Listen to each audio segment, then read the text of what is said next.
आपणा सर्वांना तर माहीतच आहे की मार्गशीर्ष महिना हा हिंदू धर्मात अत्यंत पवित्र आणि शुभ महिना मानला जातो. या महिन्याला लक्ष्मी मास असेही म्हटले जाते. असे मानले जाते की या काळात माता लक्ष्मी पृथ्वीवर भ्रमण करत असते आणि ज्या घरात स्वच्छता, श्रद्धा व सकारात्मकता असते त्या घरात तिचे आगमन नक्कीच होते. शास्त्र आणि लोकपरंपरेनुसार मार्गशीर्ष महिन्यात घराच्या आसपास अचानक हे दोन जीव दिसू लागले तर ते लक्ष्मी आगमनाचे अत्यंत शुभ संकेत मानले जातात. पहिला आहे मुंग्या. विशेषतः पांढऱ्या किंवा लाल मुंग्या घरात किंवा घराजवळ रांगेत चालताना दिसल्या तर ते धनवृद्धीचे लक्षण मानले जाते.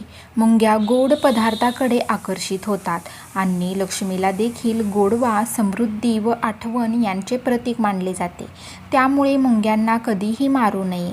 उलट त्यांना साखर किंवा पीठ अर्पण केल्यास घरात आर्थिक धैर्य येते असे म्हटले जाते. दुसरा जीव म्हणजे घरात दिसणारी पाली. मार्गशीर्ष महिन्यात पाली शांतपणे भिंतीवर किंवा छतावर दिसली तर कोणताही त्रास न देता तर ती शुभ वार्ता घेऊन आली आहे असे समजले जाते.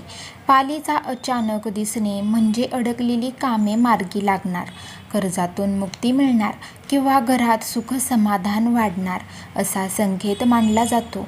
या दोन्ही जीवांचे दर्शन झाल्यावर घरात नकारात्मकता विचार टाळावेत, स्वच्छता राखावी आणि दररोज संध्याकाळी दिवा लावून लक्ष्मीचे स्मरण करावे.